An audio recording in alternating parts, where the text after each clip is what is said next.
Welcome to the Starting Over podcast. I'm your host, Edward Shelton, aka Dark Logos, and this is the show where we look at the strategies, tactics, and mechanics behind the game of heroclix.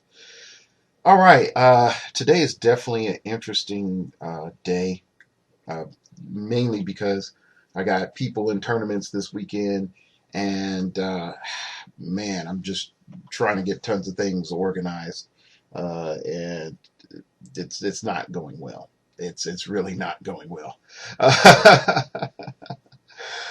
Oh man. Anyway, today's show is going to be a little interesting. What we're going to talk about and briefly is heroclix teams, not team building, but actual organizations. I got an email from a gentleman, and he was asking me about, how I do Phoenix Nest and other stuff and starting a local team and all this other stuff. And I don't want there to be a glass ceiling and people feeling like they can't go out there and compete.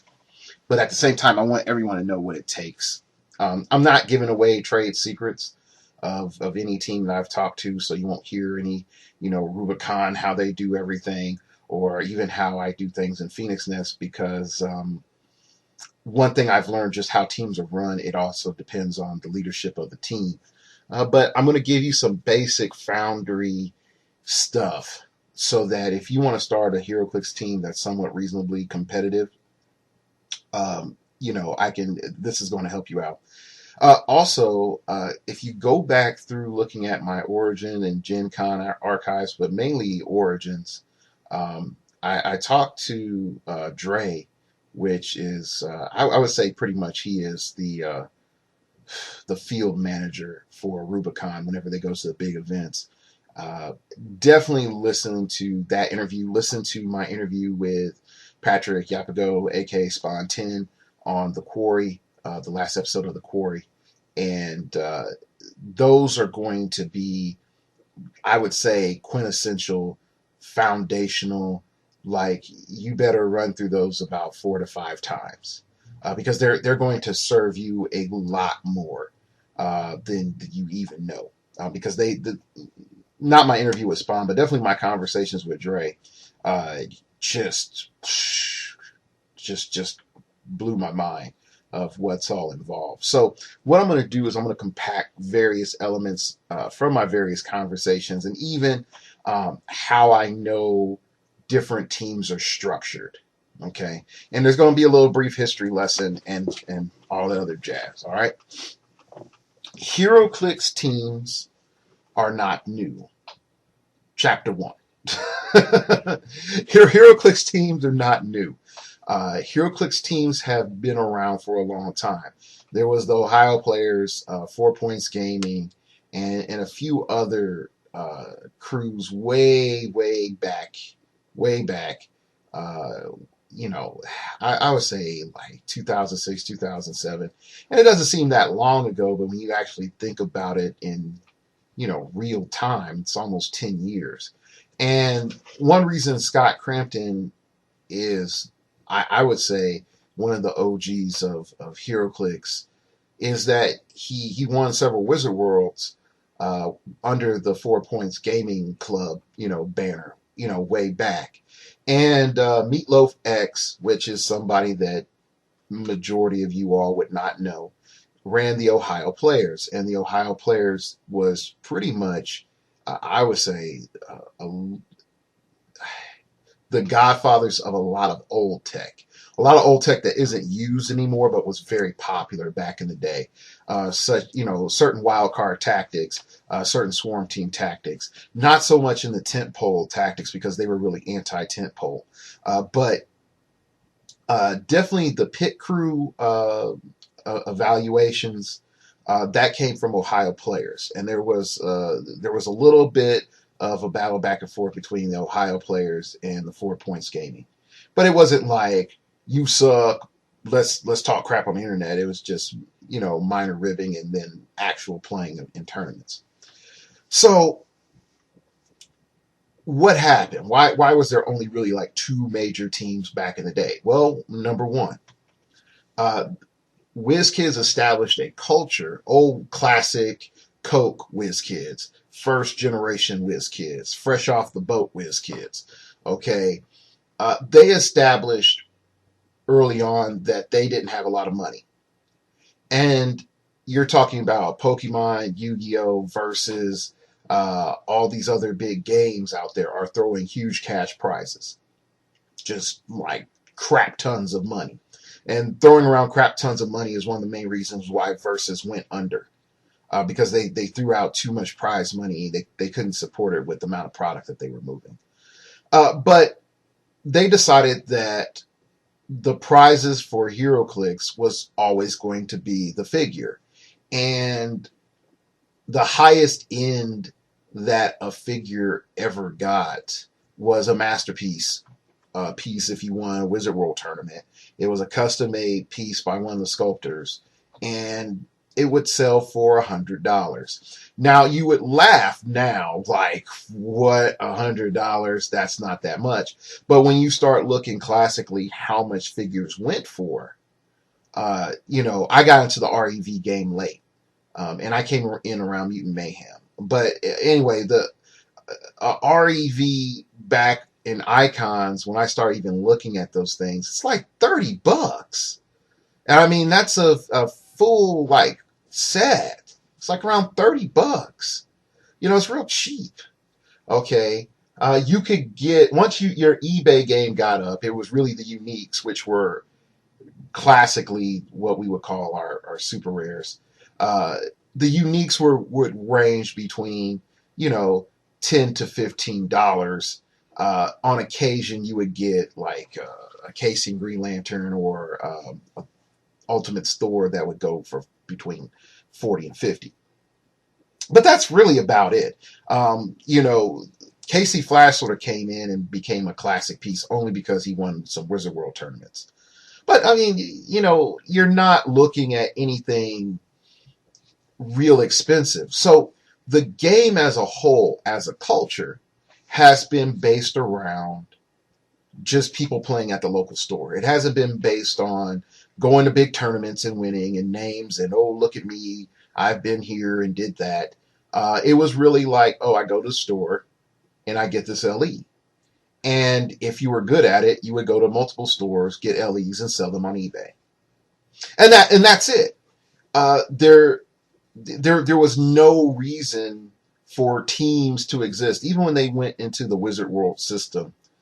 If you go and play, you went there for the con exclusive, and even if you did become the world champion, the major complaint was you got a factory set of figures you already own. If you're a hardcore player, you have a full set of all the figures you already own. So the only thing that you could do was put it on eBay and possibly sell it for like $120 at best, and the only reason I would say $120 at best is that people, if they know it's a sealed factory set, back then they would probably pay that much. It's a little higher now, but that's a different story. So when you start looking at that reality, there's no reason to be competitive, let alone coming together with other people to be competitive. All right. Even when I was starting off, I would look at, the gaming clubs as, oh, those are a group of people that play together that make really good teams. I would like to talk to them about making better teams. That's it. It wasn't like, man, I'm going to face one of these guys in an event, so I better think about how they play and start breaking things down, blah, blah, blah, blah, blah, blah. No, not even close. Okay? So that's a first, like, little brief history of, like, understanding teams and why teams haven't developed. Okay? Teams developed because money was on the line. Chapter 2. Okay? When you start looking at why teams have become a big element in heroclix, it's just because of The Rock. Like, pure and simple.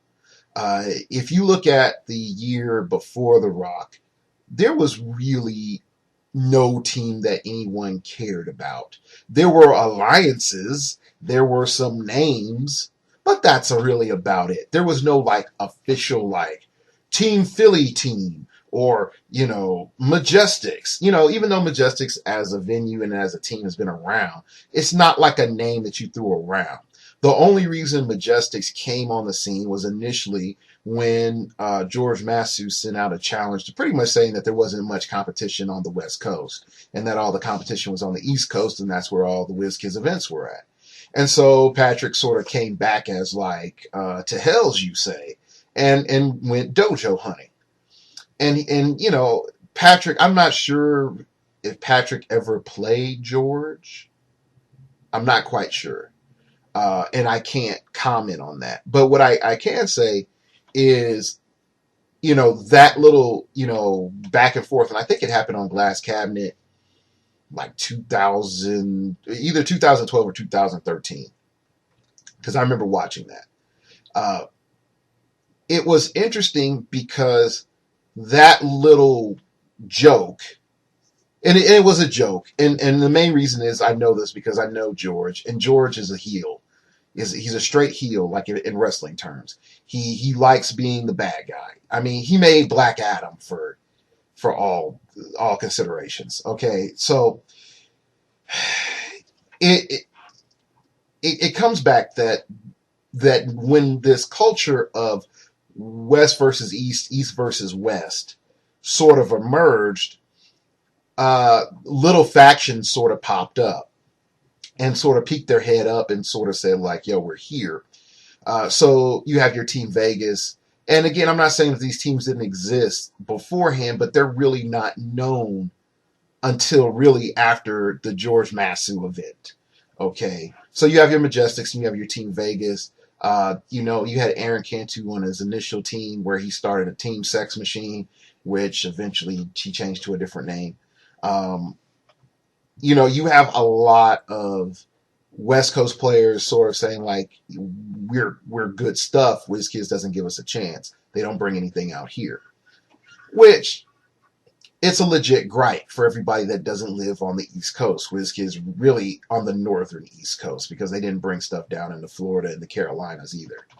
So when you start looking at that development, it becomes real interesting. Is that people decided to, for lack of a better word, step up their game, come together, and prove as a collective that their area is worth paying attention to. Okay, so the pushback is, I think 2014 is when when Patrick won in 2014 was sort of like, hey, West Coast. The pushback to that really, I think, was like Pusheen is, I forgot his name. Team Pusheen, Kenny Pena's team. I'm not going to say he's the head of that team, but he's the most notable player from that team. But Team Pusheen was, I would say, part of that East Coast reawakening. Dan's team, Team Philly, was part of that slightly. We jacked Dragon from Team Philly to be on Phoenix Nest for a brief bit. And he's on when you look at our World Championship picture on the WizKids site last year, technically now, you'll see the white guy in between Mace and I, that's Dragon. Dragon's his name from the realms. It's coolest skinny white dude I've played heroclix with. But anyway, so you have these teams that sort of pop back up. But if you also notice as well, most of the teams are not East and West Coast that are notable right now. If you start talking, numerically, there are more teams that are known from the Midwest and the South than there are a number of teams that are significant from the East or West Coast. And here's what we got: Stratagem, which is Howard Brock's team. You have my team. My team is nationwide, so I don't count. You have Ragnarok, which is out of Texas. You have Jamie Jordan's team that he leads. That's Juggernaut from Arkansas, and you have Goku's team, which he leads or partially leads. Him, Rascal Jace. I can't remember the other guy's name, but they're out of Kansas and Wichita. Okay, so what's happened? You'll occasionally hear. I know I love the name. It's the Bluegrass Guardians of the Galaxy, but I think they only had some guys from a tournament way back. But I just remember their name. So what happened is this: there are very few places for teams to battle out. And one of those places, the reason why you'll see more teams in the South and Midwest is because, like Tulsa, Howard's venue, Howard's tournament, and majority of the rocks happen in the Midwest. Just keeping it 100. And so, like, the repping element from it is a lot more dominant because you're talking about groups upon groups upon groups of people getting up and going into these venues where it's not a venue dominated by quote unquote another team. So it's actually neutral ground, and that makes it really interesting. One thing that we haven't seen is northern half of the United States. Northern western half of the United States really showing up. And really I'm talking about the other side of like Nebraska on west. That's about fair. We're not really seeing anything dominant coming from those areas. Okay. I'm not saying it doesn't exist. I'm not saying that those players are bad, but it doesn't help that when you have Clicks TV and Roland's team, going in and saying like, yeah, we just kicked the crap out of everybody in Salt Lake. And I'm not mocking Roland with that voice. It's just so you know it's different. But anyway, when you hear that, you start to question because, what's going on in Washington, what's going on in Oregon, Cali is its own weird thing. But you don't hear anything about Arizona, New Mexico. When you start hearing about anything along those lines, then you start going into your Mexican national tournaments, and people are able to go into your Mexican national tournament. So there's a little bit of an issue there. So as we come along, not having as much of an international presence in heroclix media also hurts. I'm not going to say like, yay, I would sit and listen to a German podcast about heroclix if I can't understand it. But if I can listen to a British podcast about heroclix meta and understanding, I would love to hear how they're interpreting the meta. Because even with during their nationals 2 years ago, no, I keep thinking 2 years. 2014 European Nationals, it was dominated by, what was it, Hellfire Club Team Base. And in the United States, we sort of moved away from team bases. Then you see, like last year, South Africa champion running the Superman Yellow Lantern battery tech, and then you also go later on and see the European national champion using the Superman Yellow battery tech. But then the Argentinian tech is completely different. Completely different. So, I mean, I would love to sit back once in a while, not necessarily like listen to a weekly podcast, but like once a month, hear a podcast from, another country and hear their thought process behind heroclix. And some of that is availability and some of that is economic. The one thing that the Argentinian showed us is if you think outside the box, if forced to play from an economic perspective, you do not have an excuse to say that you can't win. Definitely, when I look at Argentinia's last 2 major tournaments that they did, it really wasn't the most expensive team that won. Most of the teams were like the most economic teams that I've seen. And even when the Argentinians placed well at the Rock World Cup this year, I think one of them made it into top 16. It again proves like it's not purely about economics. It's about knowledge of the game and creativity as well. So when we really sort of soak it in, coming back to um, teams, teams develop primarily because of a need. And then number two, there is a venue in which having that flag to wave becomes important. Okay? So there's a need, and having that flag to wave becomes important. All right. And for a lot of folks, I know in particular in the Midwest, one reason I think that we're starting to see like a lot more teams sort of pop up and be relevant, and it's not just Tulsa. I think one of the main reasons that we're seeing it pop up is that there's nothing else.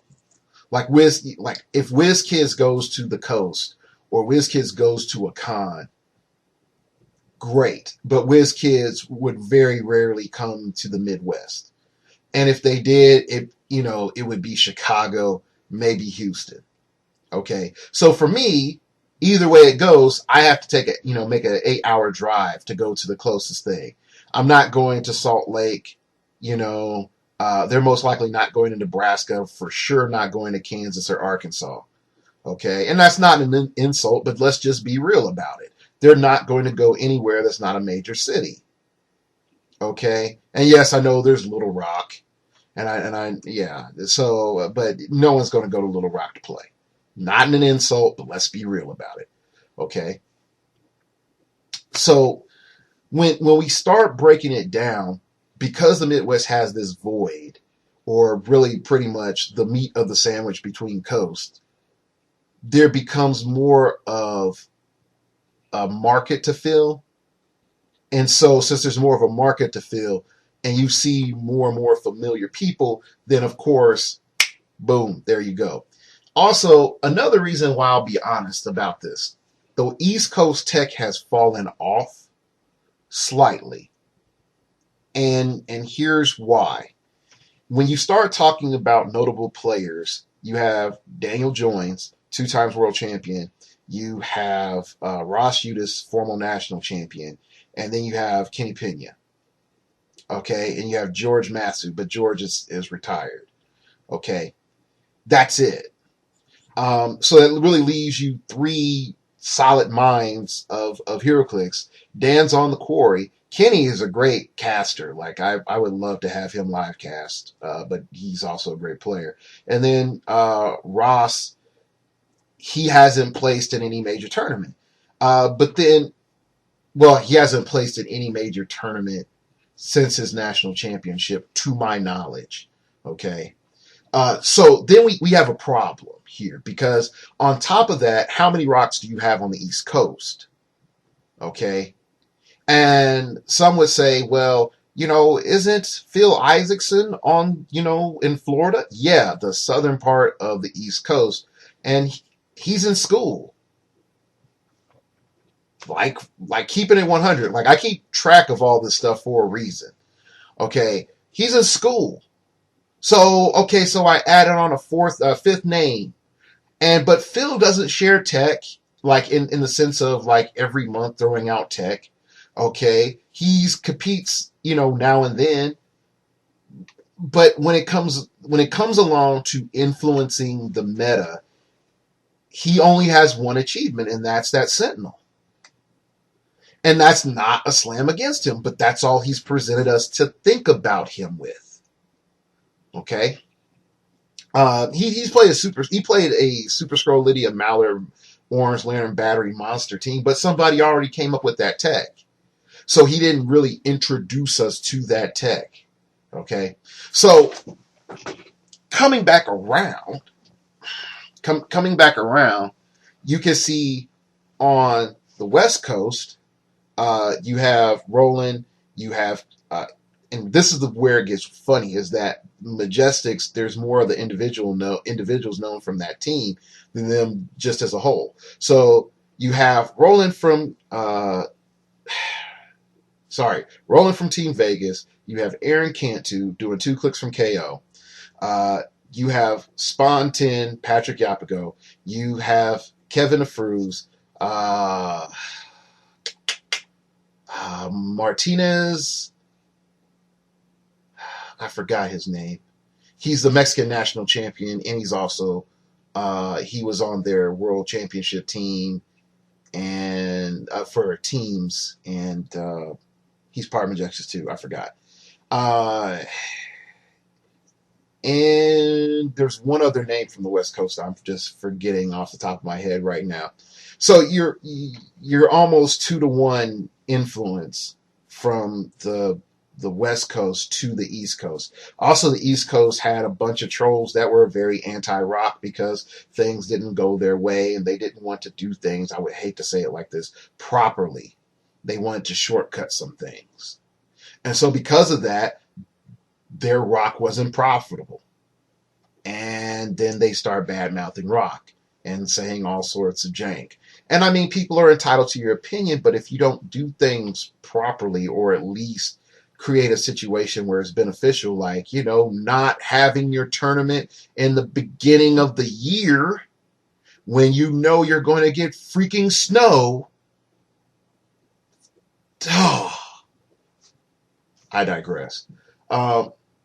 It hurts the the East Coast, because when it comes to the atmosphere that you need to develop a culture of internal combat so that you can create good warriors is starting to decline. So the tech on the East Coast is starting to become a lot more insular among the different groups, which can create certain surprises, but at the same time, the amount of innovation that's going on, your tricks are going to get revealed real soon. I mean, it's not going to last that long. And so eventually the East Coast will lag behind, not necessarily because they lack heroes, quote unquote, or leaders or whatever else. It's just they don't have a consistent enough play sphere for them to be continually competitive.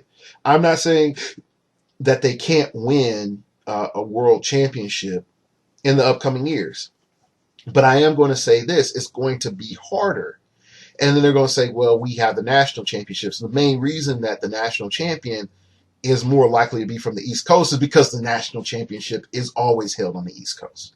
It's never held anywhere else. And if it wasn't for the convenience of it, you would actually see, like in other games where the national championship rotates locations, you would actually probably see that, maybe an East Coast player wouldn't win all the time if nationals was held somewhere else. Again, this is not a slam against them, but just sort of bringing up a crucial reality. Okay? Then when you start looking at the Midwest or in between the coasts, or people who associate themselves with the coast, that's a better way of putting it.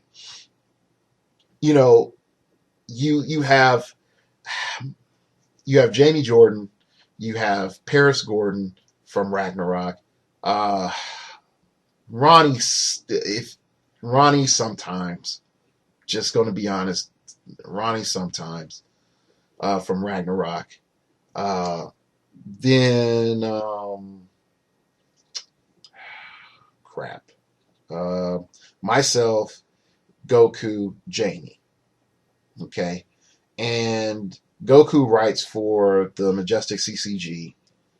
Jamie, of course, is on the quarry, and I do this in the quarry. Paris bounces around. Ronnie's Ronnie. I'm just going to leave it at that. He's a character, and we respect him. So even if you want to say, all right, rotate one of those out, that's 4.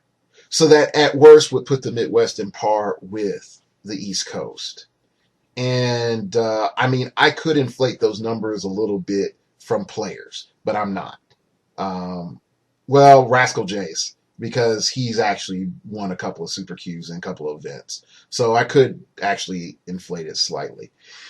So you might be saying, like, Dark Logos, the name-dropping commentator of heroclix. Yeah, because I've been doing this for about 5 years now, like podcasting-wise. So coming back to the structures of looking at the teams, is your levels of competition. If you're looking for consistent rock competition, you're better off in the Midwest. If you're in Midwest, or really in the West Coast, like the toughest venue of all heroclix is Majestics. Like their tournaments are by far the toughest of all year long, all year long. Probably the second toughest, it's the third toughest tournament, possibly the second toughest tournament that you're going to go into all year. The toughest tournament all year is Rocktober. The second toughest tournament, just due to volume, is Nationals. Majestics is almost tougher than, I mean, not Nationals, World Championships.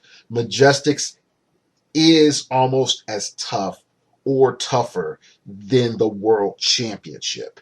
Just get that into your head.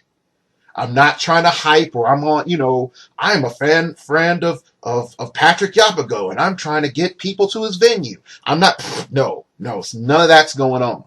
Okay. When you look at the tech over the last 2 years that was invented there, you look at the players there, you look at the overall atmosphere that you're going into, by far, toughest venue, toughest tournament.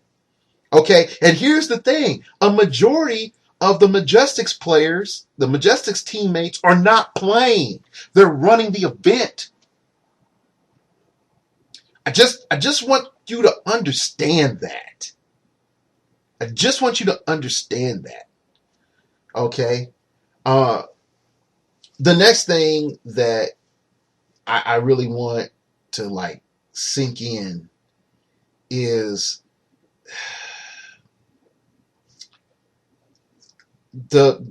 when you're starting to look at these whole team dynamics and why they're the way they are, a majority of it is for fun. So this leads us into chapter 3. These are friends playing that are also serious about heroclix. Chapter 3. Majority of these teams are like, hey, we're family, close friends, we made a team. Or we're from the same venue, we made a team. Juggernauts like that, team, Goku's team, Agents of ITP. Let's see, Majestics is all the same venue. Rubicon is really literally a bunch of friends that hang out. Oh, I forgot. Yeah, East Coast, Rubicon. That does count. So, no, never mind. East Coast does sort of come back up because there's a couple of really good players in Rubicon. I'm sorry, Alex. My bad, homie. My bad. Okay. So, yeah, they come back close again. Yeah. Anyway, so, Rubicon has, an interesting, literally family structure where they go over to people's houses and play. I've talked to Alex a couple of times in the past and remembering calling like it's like 8 and 9 in the evening and everybody's over there playing heroclix. Or seeing some of his old interviews with Glass Cabinets. It's awesome. Just seeing a bunch of people playing heroclix in the background. Or the time that they were around the fire. That was pretty cool too. And, there are a few groups that are purely competitive, but they don't last long. I know one in particular that really was, I would say, is definitely just, I haven't heard anything as them as a team for a bit, and that was Illuminati. But again, there haven't been, flag waving, like they do. Maybe they're just trying to take over the heroclix market. I don't know. But with that, you got to understand, there's certain team structure advantages to that. Okay. And if you notice, I didn't list my team as one of those like friends getting together. And I'll get into that for a bit. All right. So the main element comes in is that a lot of these guys, they get together, they're like, hey, we're in this store, we're this, let's just get together and go out to this tournament, see how we do. We believe blah, blah, blah is the best, warrior chief in the land. Let's see how he fights against other warrior chiefs. And then, you just go at it. It is truly tribal. Truly tribal. Just that at the core essence of our tribe goes out, we go to war, and then we see if we can take some territory. That's it. Okay. And the atmosphere of each team is really designated by, I would call the team leader and then the team mascot. The team leader directs the vision. The team mascot is pretty much, leads the spirit of the team. 4 Points Gaming is Isaac, is the mascot. The leader really would be Uniquest, because he's the most stable tech guy. If I would look at it, Scott is somewhere in between, and then I forgot the fourth guy's name. Unfortunately, sorry. There's only so many names I can remember. People, like, I try to keep. You got to give me credit. I don't have a list in front of me. I've dropped a good chunk of names. Okay, a really good chunk of names. All right. So anyway, what ends up happening is they get together, they play, they have fun, they talk about the game. It's a natural development of, hey, I play heroclix, you play heroclix. What do you think about this team? I think this is great. What about that? Oh, I didn't think about that. Let me try this thing. What about this? And you're like, oh yeah, that's great. Okay, it's a lot of that chit chat that develops into friendships. You go start talking about other things. You hang out. Eventually, you're there for the birth of somebody's kid, and then life changes, and then they get out of the game, back in the game, stuff like that. You make friends. Okay, I haven't seen a team disintegrate over what I like to call pettiness. Now, because kids listen to the show, adults know the other word that comes after that. Okay? Well, actually 2 words, depending on how you say it and what dialect. I have seen teams disintegrate over economics. I have seen teams disintegrate over just not, enough time and, to play, or, another reason teams just get together and disintegrate is just, enough of them lose interest in the game. And so that's really what it just comes down to. There isn't a secret sauce for 99.9% of the teams that are made. It just requires someone to be on everybody's butt and be good communication. Now you might think, why does someone have to be on everybody's butt? It's just a game. Because stuff doesn't get done. I know this firsthand. Oh, I had a tournament. It's in a week. Why didn't you call me earlier? Okay, I'm going to a tournament. Let's work on a team. Okay, what do you have? I have Silver Sable, Deadpool, and Weasel. No. Now, no, none of these teams or any of these situations are like cut and paste from what I personally have to deal with. But I have heard of situations very similar to these circumstances. Okay? So what ends up happening is if you don't have a person that's on people's butt, like, get here on time, where are you, what's your team, bring it to playtesting night. Why didn't you bring your team to playtesting night? No, you can't run that. You literally have to be a dad or mom to some players. Because if not, they get in their own way. They just do. Sometimes you have to just like, all right, you do that. And let them fall flat on their butt. And when they do, guess what? They'll come to you and be like, yeah, you told me that I should have thought about that. I called you out. I apologize. I was wrong. I went 1-4 because I didn't listen to you. I'm sorry. And then you start over. And then they take things seriously. Okay. The other thing about going to part B, communication is a big thing, because just finding out what's going on with people. Like, I know for my team in particular, since we don't live in a central location, we're all over the place. And that's for a reason.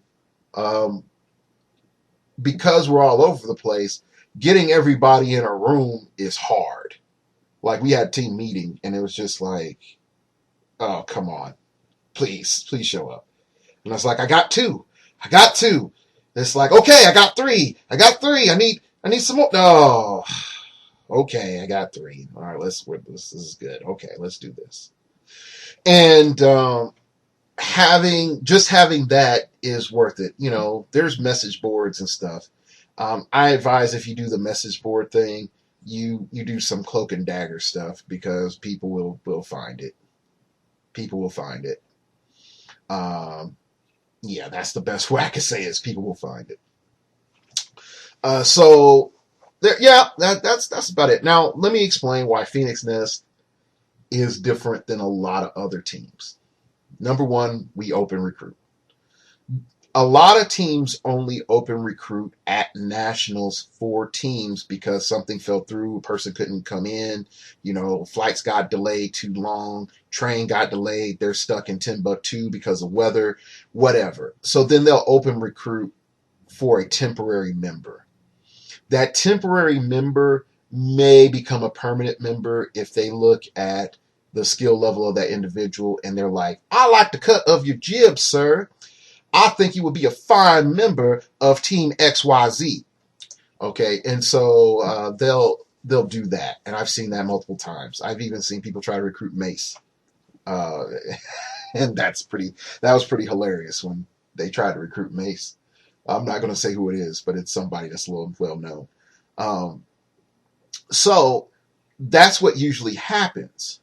Okay, if you're usually at a big event, major event, you did well, or you played against a person on a major team and they're like, yeah, you're really cool. I want to pick you up. Phoenix Nest is different because I open recruit early, um, and then you go through the training programs that we have. So we go through development. So our development program is way different than anybody else's team. Okay, just being 100. I haven't heard anybody talk about anything close to what we do as a team and the type of stuff that we put in. But for that, like, I can afford to pick up a player that's a B plus or even an A minus player. A majority of other teams cannot afford to have anyone below A plus. And then you're looking at S class, S minus, S plus, and even if you want to take it to a different level, double S. It does double S. I've seen probably three players that reached double S, and that's only because of achievement. Um, and I would say because of achievement, you wouldn't doubt that they're double S. Um, and I'm not going to say that because it's just my personal opinion. So anyway, when you start looking at why a lot of other teams recruit, they're mainly looking at, if they do outside recruit, it's mainly to recruit people for an event, for Gen Con, Origins, Rocktober. That's really it, and really not so much for Rocktober. Really, Rocktober's definitely now is a little bit more insular in terms of team development. You might recruit from Rocktober, like I ended up doing some recruiting from Rocktober. I had some recruits meet us at Rocktober, but that was it.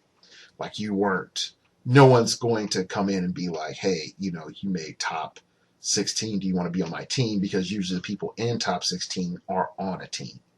Like go through and you look at the top 16 from Rocktober, and everybody's on the team. The Argentinians are a team. Okay, even if people don't want to admit that, the Argentinians are a team. Um, this is a freaking powerful team too, a real powerful team.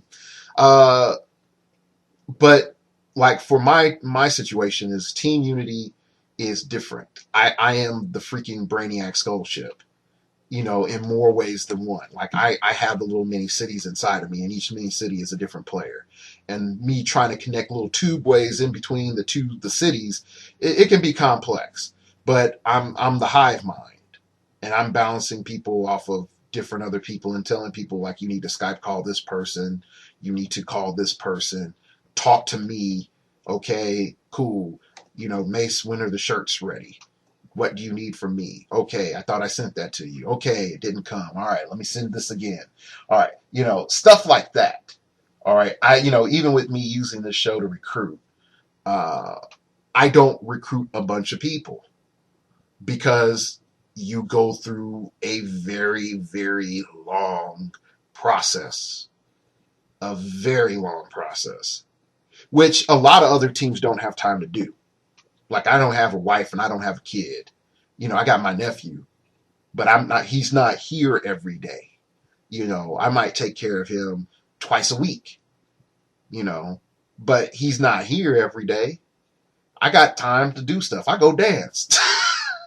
I go out to the club and dance with women.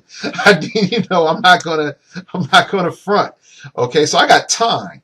All right, so there's a difference. So I can invest 3 hours, 4 hours, into a person a week, and you're talking about spreading that over multiple people. And you might say, well, Dark Logos, is that one of the reasons why your shows don't come out on, Friday and Saturday anymore? Yeah, in part, because sometimes I'm sitting like I was yesterday. I'm recording this on Sunday.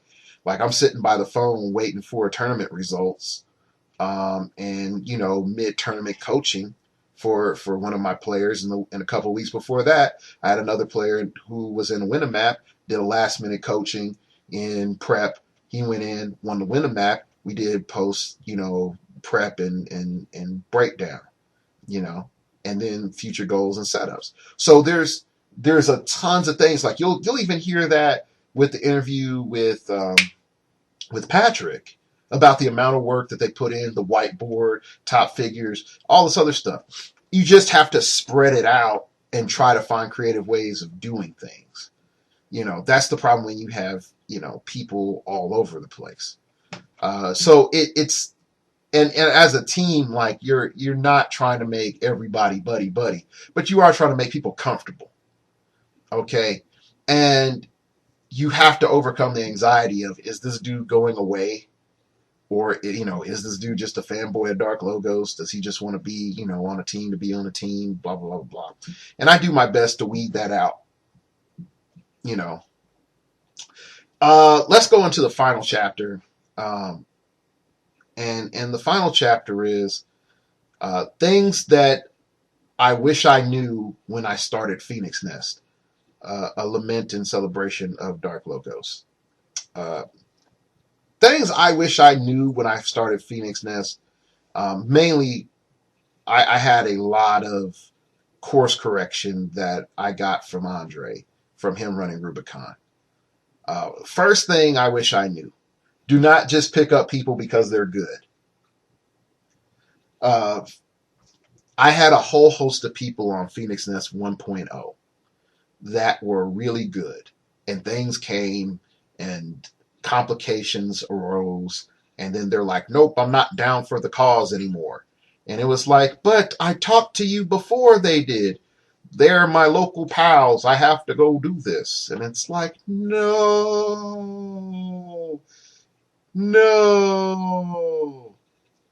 Okay. And so there's other individuals that's like, I'm really good at building things, but I don't ever want to go out to major tournaments.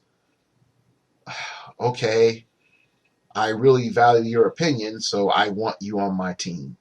No, that was dumb. That was dumb on my part. And I would recommend anyone starting a team not to do that. If the best player in your venue doesn't want to travel, screw him. Don't put him on your team. Don't give him a shirt. Okay? You're going to be like, but Dark Logos, he play tests with us and talks to us and gives us stuff. No, he needs to haul his insecure butt to a tournament. Because what's going to happen is that cat's going to say, I made you guys. If it wasn't for me, you wouldn't know anything. You wouldn't build that team. And yeah, will that make your first 6 months to a year suck? Oh yeah. Oh, like Kool-Aid Man. Oh yeah. It's really going to suck. But after you get over that hump, then you're going to be grateful. Okay, because you're not pissed off because that person's not helping you like you want them to, or you feel like they're not putting enough time in, or even more so, you even feel a little bit off because you wonder if this guy decides to quit the game, where does that put your team? Okay, so there's that. The other thing I wish I knew starting off was having a central figure bank is by far the best thing possible. I'm the figure bank for my team right now. Doesn't mean I always will be, but just right now. If anybody needs just about any figure except for literally a handful of figures, I can send it to them. Okay? Why is that? I make money off of heroclix. Heroclix technically brings me income. I sell heroclix online. I do this podcast. I get money on occasion, once in a blue moon, from the YouTube channel. So because of all that, it's a business expense. I can write that off of my taxes. Everything that I do with heroclix, I can write off on my taxes because I do make money off of heroclix and it is a small business. Okay, so if I mail stuff to you, guess what? I can put that on my taxes. But at the same time, you got to send it back to me. All right. So we had some teams that we were trying to make that required like double Nick Fury. We did that. That was pretty cool. So I mailed off both my Nick Furies. I didn't mail off a Quinjet. I mailed off various figures, okay, because people need the figures. That if you're in a local play group, being able to have a person in which, in particular, you know that you're borrowing from a core source. If in local situations, make sure that everything is checked in and checked out. Okay, it can't be casual because what'll end up happening is that once something goes missing, then there's questions of who had it last and who's going to pay to replace it. Like keeping 100.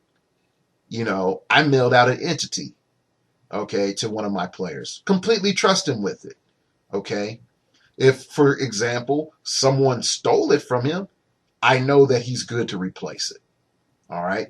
But if you go to a tournament and let's just say you lose Proselyte or something, then you know who lost Proselyte and who owes the team a Proselyte to replace the figure, okay? It's stuff like that that keeps things so much cleaner because it's not like, you lost the Proselyte. We really feel that you should replace it. But it's not my fault, Bob. Someone stole it from me. I didn't do, you know how much Proselyte is? He's $75. I don't have $75.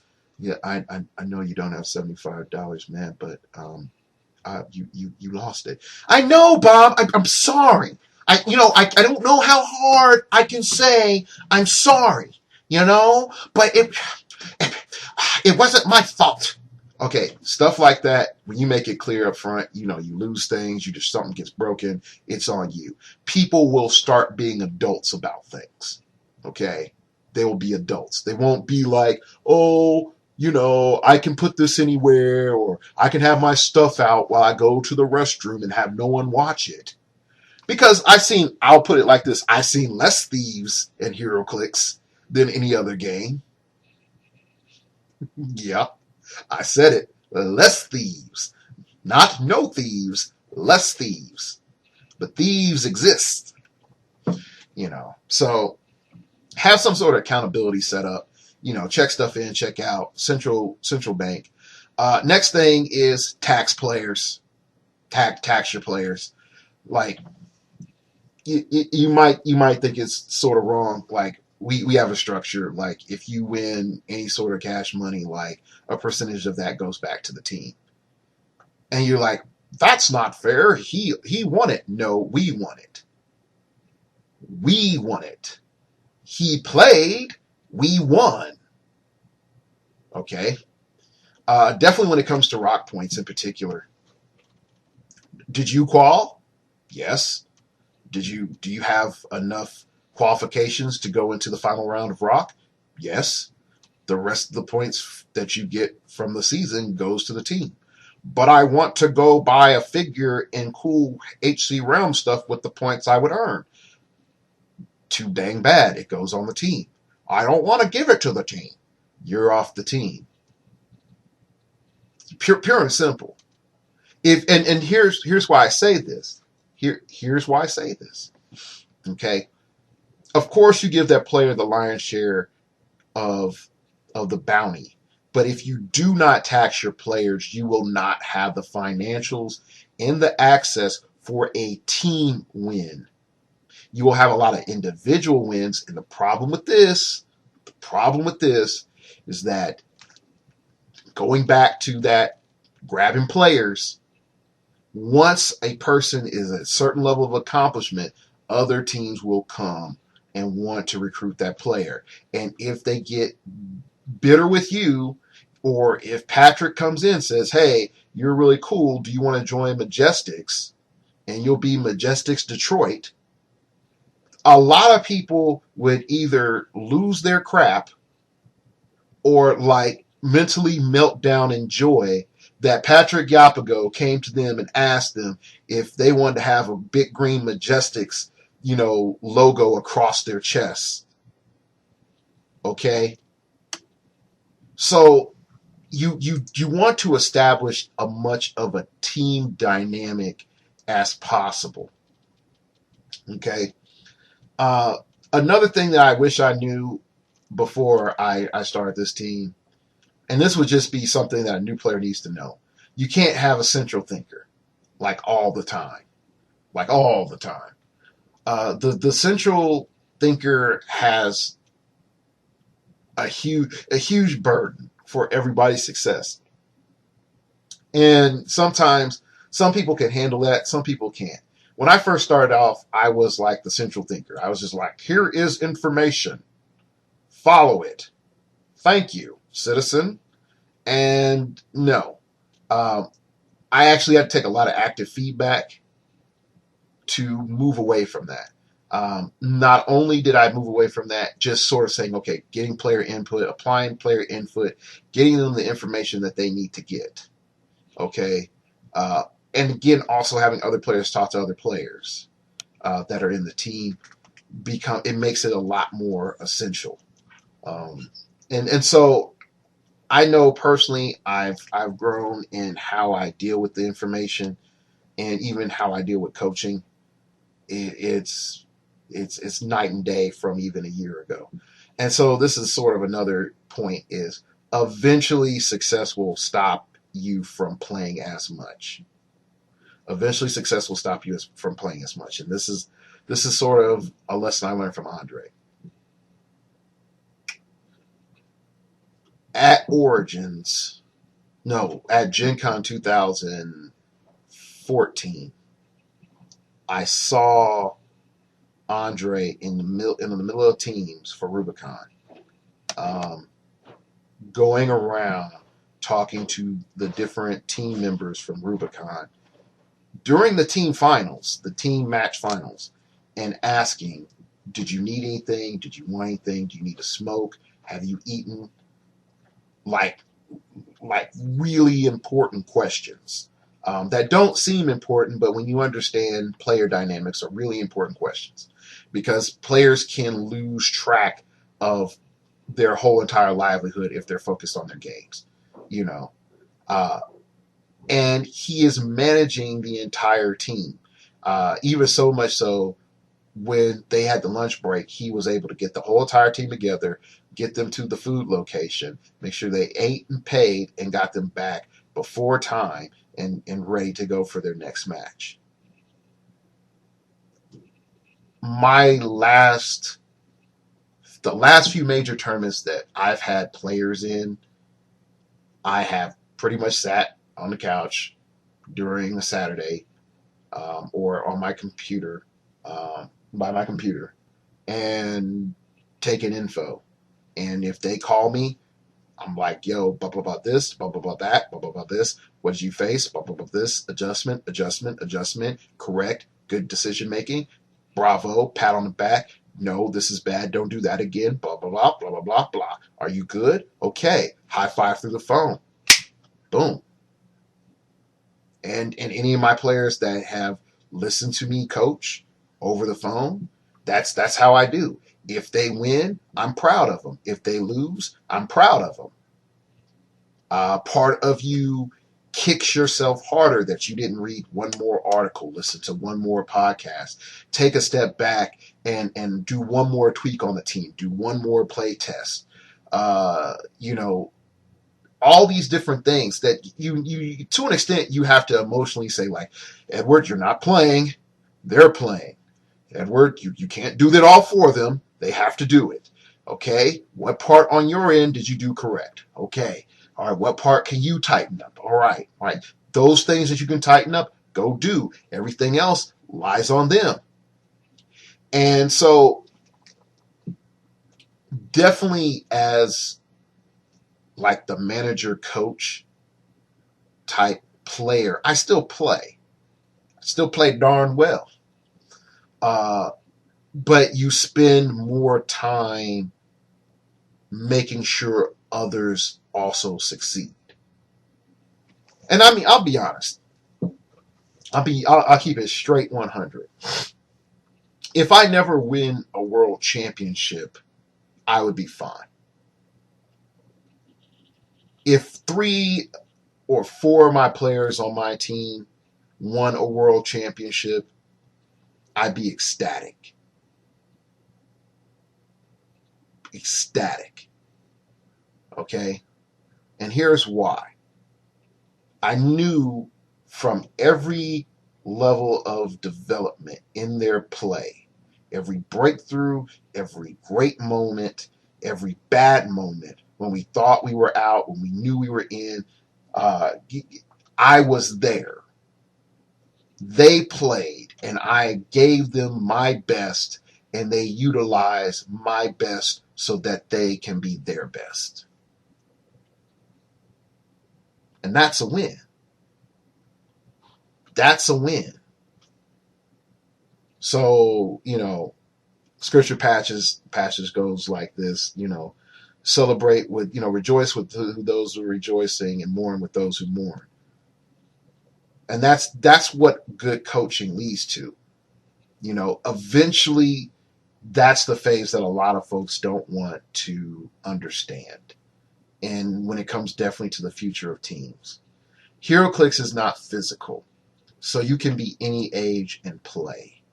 But a good team, as it goes into the future, will eventually require a person to not just build teams, but to coach.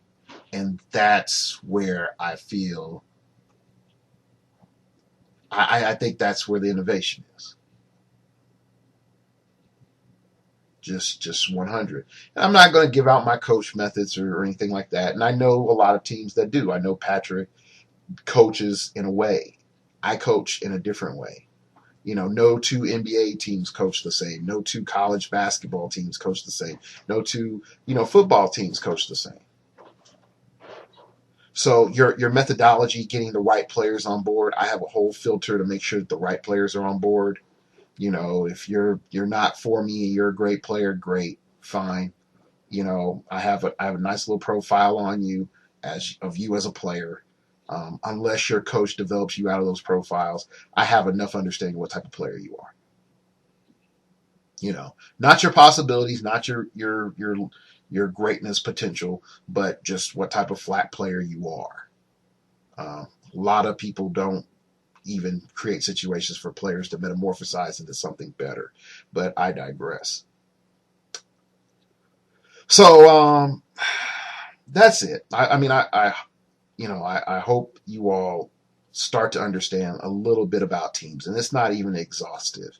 Like I said, go listen to the interview that I did with Andre at Origins this last year. You'll see a picture of me standing next to a nice older black guy, which is also starting to be pretty cool that I look at there are more minority players than there were a couple of years ago, and I'm actually pretty happy about that. Not because it's like, yay, diversity for diversity's sake, but that other people feel that it's accessible. Like, I think that that's important. That it's accessible and there's a place for them here. Anyway, listen to that. Like I said, go back, listen to the interview with Patrick.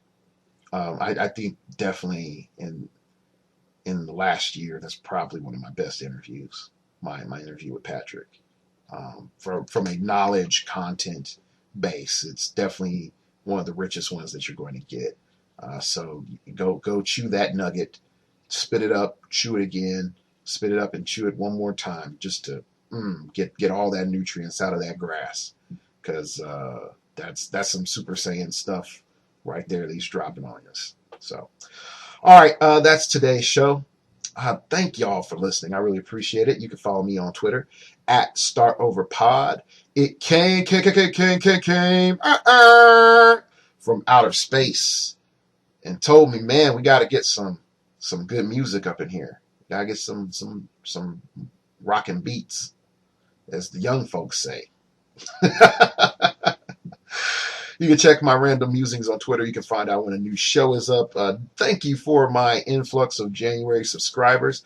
Definitely appreciate it too, following my Twitter. Big thumbs up to you all. You can also email me at startingoverpodcast@gmail.com. That's startingoverpodcast@gmail.com. If you wish to opine, keep it piffy, keep it interesting, keep it awesome, baby. And in particular, this episode really was inspired by Scott, who PM'd me on HC Realms and emailed me. So, yay.